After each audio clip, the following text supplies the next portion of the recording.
होयचे बहुमत. हा चला.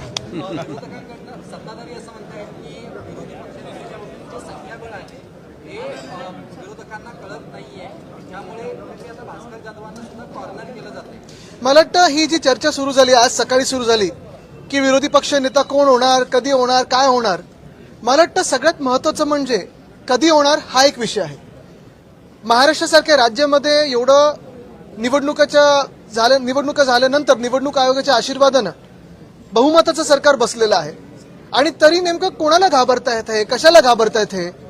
विरोधी पक्ष नेता वरच्या हाऊसमध्ये असेल किंवा खालच्या हाऊस म्हणजे आमच्या विधानसभेत असेल किंवा विधान परिषदेत असेल, दोन्हीकडे नसताना सरकारला नेमकी कशाची भीती आहे?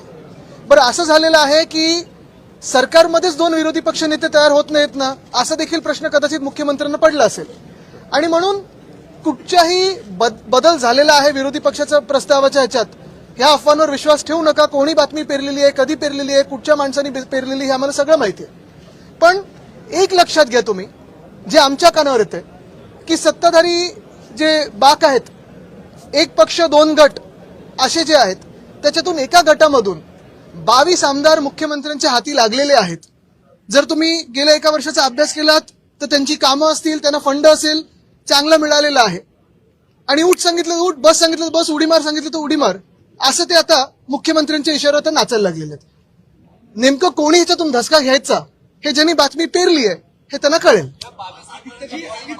देवेंद्र फडणवीस यांनी उद्धवजींवर टीका केली होती, उपहासात्मक होती की इंडिगो क्रायसिसमध्ये उद्धव ठाकरे, तुम्हाला माहिती असेल की इंडिगो विमानात जात नाही, चार्टर्डनी येतात. आणि आज भाजपचे आमदार प्रसाद लाड आणि चित्रा वाघ आणि प्रवीण दरेकर हे चार्टर्ड विमानाने आले, ते ट्विट सुद्धा त्यांनी केलं, मग ते डिलीट करायला लागलं.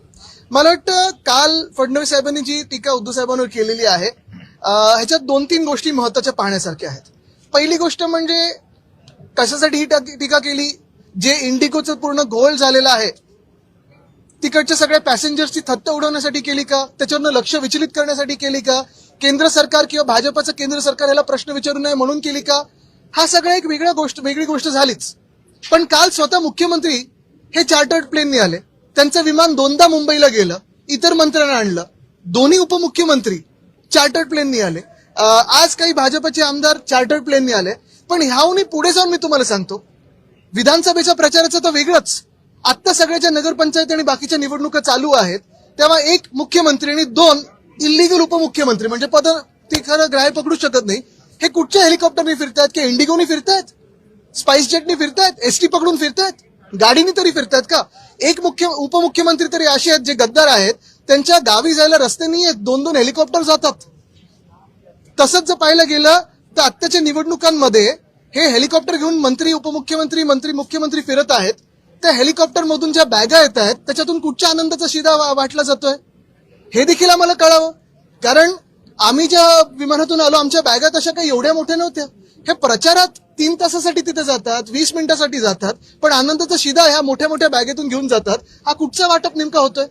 आणि म्हणून मी तुमचं सगळ्यांचं लक्ष पुन्हा एकदा या गोष्टीवर आणतो की आपल्या देशामध्ये 2014च्या आधी किती वेगळे एअरलाईन होते बघा, आणि नंतर 14 नंतर हे एअरलाईन मारत मोनोपोली झाली. आणि केंद्र सरकारचं देखील ही एअरलाईन ऐकत नाही, अशी दादागिरी करून केंद्र सरकारलाच हे उत्तर देणं गरजेचं. आणि नुसतं एका मंत्र्याला नाही तर केंद्र सरकार नेमकं काय करतंय ह्याच्यावर प्रश्न आहे. रुपये बघा पडलेला आहे, 90च्या पुढे गेलेला आहे. एशियामधली सगळ्यात खराब परफॉर्मिंग करन्सी ही आपली आहे, रुपयाची. तसं पाहायला गेलं तर शेतकरी आत्महत्या वाढलेल्या आहेत. परवा देखील आमचे जे खासदार आहेत ओमराजेजी, त्यांना उत्तर आलेलं आहे की महाराष्ट्र शासनाकडून प्रस्ताव आला नव्हता, आता आल्यानंतर, म्हणजे हे सगळं उत्तर आल्यानंतर आता प्रस्ताव पाठवलाय कर्जमुक्ती किंवा जी काही मदत असेल ती. म्हणजे एका बाजूला साफ लोकांबरोबर खोटं बोलायचं आणि दुसऱ्या बाजूला थट्टा करून लोकांचं लक्ष विचलित करायचं, ही त्यांची प्रवृत्ती.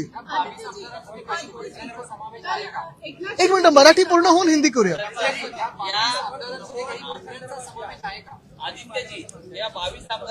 एक मिनिट, हे करून इथे येतो. काय बघा, याच्यात गैरसमज म्हणजे तपोवन नाशिकमध्ये, मग आता मी ऐकलं ठाण्यामध्ये 700 झाडं ते मेंटल हॉस्पिटल आहे तिथे, परत मुंबईमध्ये संजय गांधी नॅशनल पार्क, हे देखील त्यांनी आता जिथे मंत्र्यांचे बंगले आहेत, तुम्हाला माहिती आहे येऊरमध्ये कोणाचे बंगले आहेत, ते छाटायला जाणार. त्याचा वेगळा एक मॅप बनवतात, प्लॅन बनवतात. तसंच पाहिलं तर आपल्या नागपूरमध्ये इथे अजनी वन, ते देखील मारायला चालले होते. मी मंत्री असताना ते थांबवलं होतं, तरी भाजपचे लोक ते कापायला मागेच आहेत. अरावली जे राजस्थान, गुजरात, हरियाणामध्ये आहे, प्रत्येक ठिकाणी या देशभरामध्ये आपण पाहतोय जिथे जिथे पर्यावरण काहीतरी वाचलेलं आहे तिथे ते पर्यावरण नष्ट कसं करायचं हे भाजपला बरोबर माहितीये. मग हायवे, बोगदे वगैरे विकासाच्या नावाखाली विनाश कसा करायचा हे माहितीये.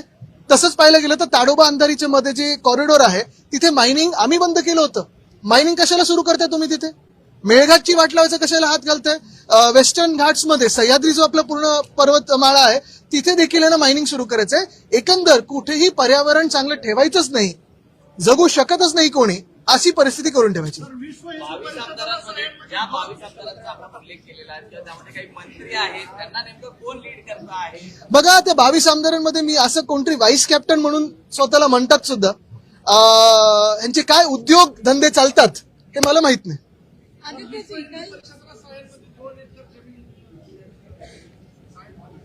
हा, पण त्याच्यात पुढे काय नाही, पण त्याच्यात काही अनियमितता आहे का, घोटाळा आहे का, ते असेल तर सांगा, आम्ही आणू लोकांसोबत. सर, एकनाथ शिंदे जी का कहना है कि विरोधी पक्ष स्पीड ब्रेकर का काम कर रहा है, हमारा पैर एक्सीलरेटर पे रहता है, उसके बाद भी प्रोजेक्ट्स की धीमी गति क्यों है? बिल्कुल, क्योंकि इनका पैर एक्सीलरेटर पे रहता है लेकिन आंखें पैसों पे रहती है, रास्ते पे नहीं रहती है. इसलिए तो हमें स्पीड ब्रेकर गतिरोधक बनना जरूरी होता है.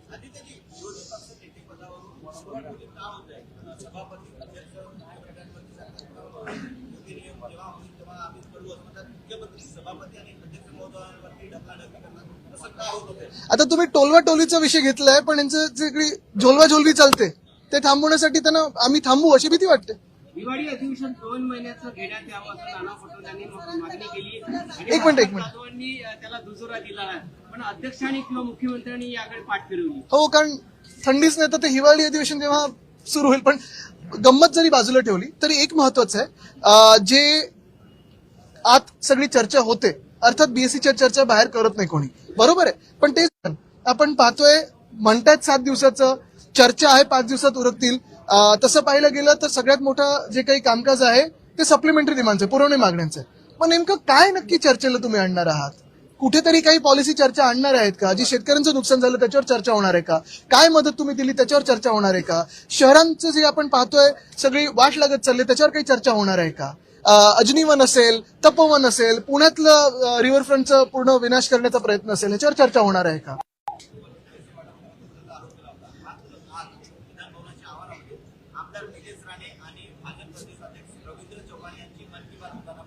बघा, मी त्यांच्या अंतर्गत विषयावर बोलणार नाही, पण शिवसेना ही एकच आहे आणि शिवसेना उद्धव बाळासाहेब ठाकरे पक्ष हा एकच आहे.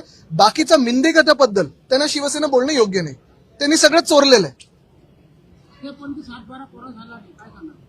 काय सांगाल म्हणजे ह्यांनी आता जाऊन शेतकऱ्यांमध्ये बोललं पाहिजे की जे त्यांनी निवडणुकीच्या आधी वचनं दिली होती ती कधी पूर्ण करणार. आपल्याला आठवत असेल इकडच्याच अधिवेशनात उद्धव साहेबांनी मुख्यमंत्री झाल्या कुठेही निवडणुका समोर नजरेत नसताना देखील शेतकऱ्यांसाठी कर्जमुक्ती ही जाहीर केली होती. कर्ज माफी पण आम्ही बोलत नाही, मुक्त बोलतो आम्ही, माफ गुन्हेगाराला करतो.